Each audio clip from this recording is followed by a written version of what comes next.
Tanzania ni nchi ya agano. Tanzania ni nchi ya agano. Mungu ameipa dhamana kubwa Tanzania.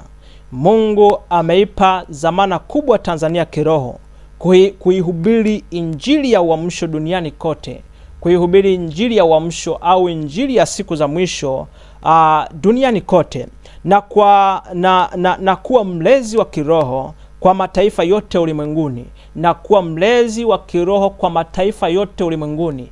Kwa maana hiyo sasa Tanzania tuna dhamana kubwa. Tunapolega kuomba na kumtafuta Mungu, tunampa nafasi mpinga Kristo kuimiliki dunia.